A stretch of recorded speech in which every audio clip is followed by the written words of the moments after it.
Market to Market is everywhere you are.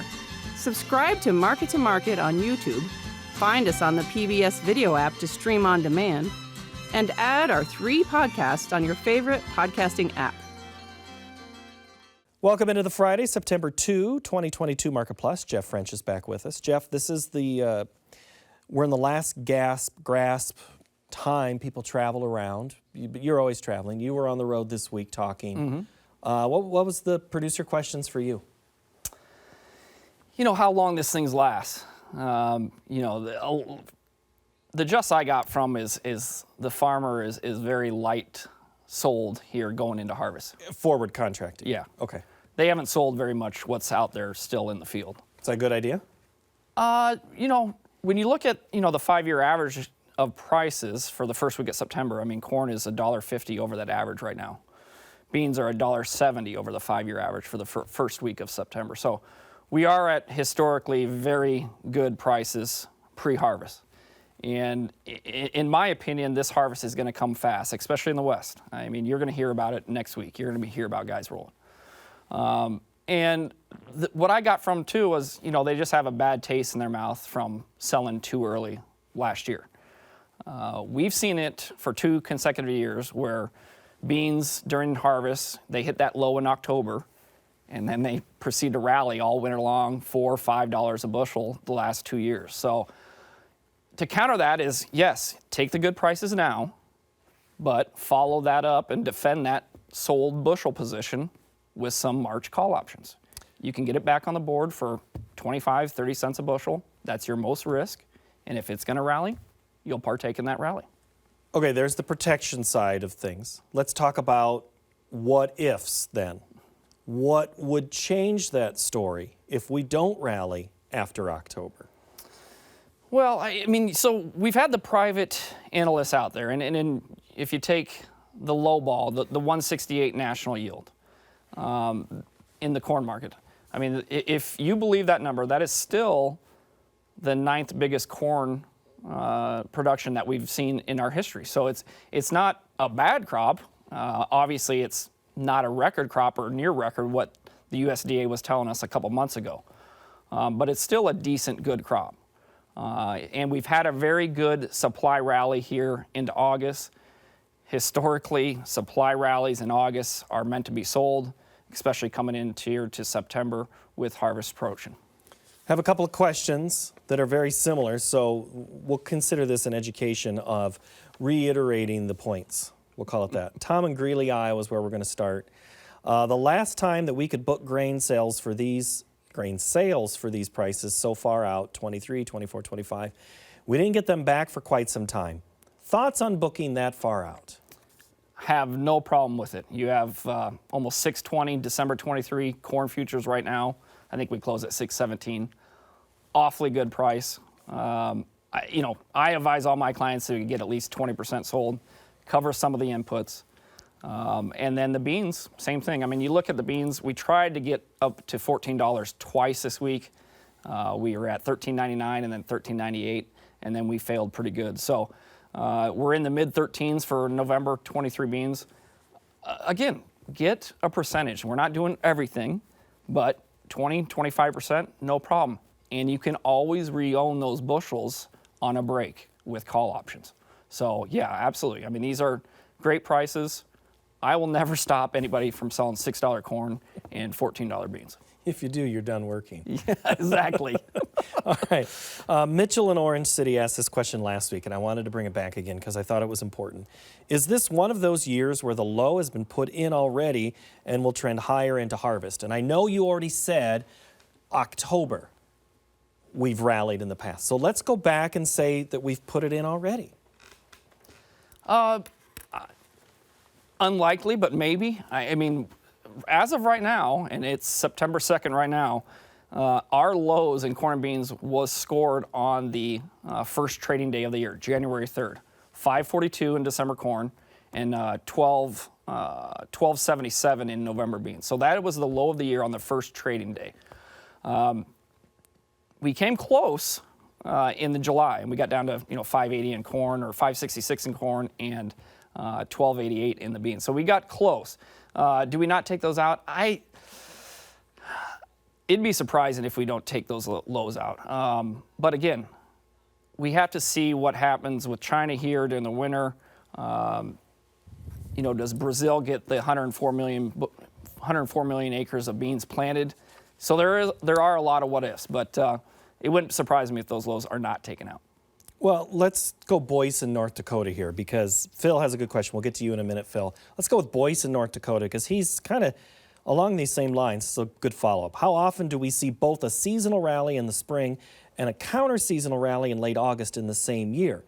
If we have a disappointing crop this year, are we setting ourselves up for another year of high prices?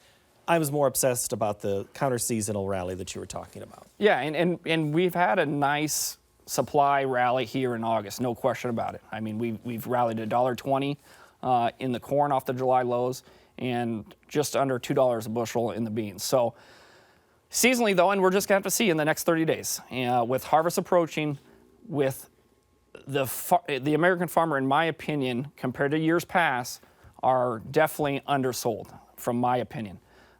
So what happens when we get in the field and all of a sudden the yields aren't that bad?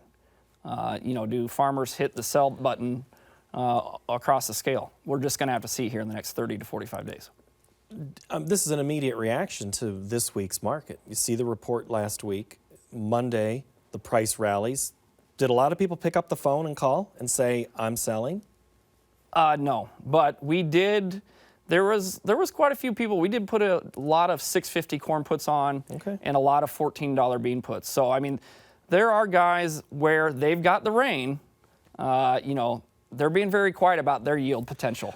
I'm not going to tell you who did send me a note in the Eastern Corn Belt who did say, yeah, we're pretty good. Yeah, you can tell the guys that have a good crop, they're keeping their mouth shut. Yeah, I'm just going to say he's east of Iowa. That's all I'm going to say. I'm not going to call him out. Let's go to Phil in Dresden, and no, this isn't from Phil. The question is from Phil, but he's not the one who gave me that information. Phil wants to know, Jeff, both corn and soybean future spreads tell a bullish story into 23. It would seem gone are the days of, will December corn reach 425, or are they? What could upset the apple cart on corn and soybeans looking ahead? Do we sell everything off the combine this fall? Well, I think you got to take a little bit into this winter and see what happens. Again, keep it locked in with puts to the downside. There are going to be places, especially in the West, that you're going to see some really good appreciation. That's real money. So no, I would take some into the winter. But what's going to upset the apple cart here? I think it's going to be something, and this is how it usually is. It's something that's not related fundamentally to corn and beans. Is it China invading Taiwan? Right. I'm in the boat where it's not a question of if, it's only when. And when that happens, what are we going to do? How are we going to respond? Personally, I think all we'll do is sanctions, and they're going to respond by saying, okay, well, you're going to sanction us. We're done buying corn, beans, wheat, cattle, which has always been the beef. threat. Yeah, that's a big one. And then the recession. I mean, if we are truly in a recession and the world goes into recession, that is going to hurt commodity demand long term. And that's what could definitely bring prices lower. All right. Well, this is a little bit of a global question, but it comes to the weather. And this is from Robert in Garwin, Iowa. Thank you, Robert, for this question. With a world drought, it seems we may have a real problem with the supply this coming year. So it would lead to much higher farm prices in the new marketing year. Am I wrong? Well, I mean, no, but I think those prices are pretty darn high already. Mm-hmm. This is something that we've been talking about for a long time, and we are pretty close to, and we're going to see here in the next 2 months, but we're going to have a record bean crop or close to a record bean crop here. Brazil is going to expand 5%, 104 million acres. I know I've talked about that a lot, but that is a big number, and that's just Brazil alone. And then, we have two different private analysts out there talking about, much different size of a corn crop out there. One analyst is down at 168 while the other one's at 173. I mean, that's a 400 million bushel difference. So that makes big time difference. So I look at prices right now, and these are great prices. They can go lower in a hurry. We talked about cotton. Cotton has a very fundamental bullish story, and it just broke $15. That's about 12% in 5 trading days. So when it does break, and money flow will always trump fundamentals, and we've seen it before. So just be prepared. Hopefully it doesn't happen, but keep some downside protection in case it does. Those are your last good parting words. I should close on that, but I do need to do one more thing. I kind of asked you about crude oil at the end of the television show. And I bring crude up because of its relationship with corn, but do you think crude has had a bigger influence on other commodities or influence on other commodities? I guess I shouldn't use the word bigger. Well, I think it's kind of the staple. I mean, it just, it's got to be the biggest traded contract in the world. I mean, it's one of the biggest industries in the world, energy. So yeah, I mean, when crude's up $5, it's really easy for corn to be up 10 cents. I mean, you just don't see it too often where crude's down a bunch and corn's rallying. We did see it a couple days here this week, but it does not happen too often. And when you ever seen $8 corn, crude's always usually over $120 a barrel. Yeah. So it definitely has influence and big time influence. All right, Jeff. Thanks for your insight. Good to see you again. Thank you. Thanks for having me. Glad you came back. Talking with Brooke there, I was worried that you weren't going to answer our phone. And I don't even talk to her. I'll be back in 6 weeks. All right. See you then. All right. Next week, we're going to look at new approaches to handling mental health emergencies in rural America. And Elaine Cobb will join us to analyze the markets. I'm Paul Yeager. Thank you so much for watching. Have a great week.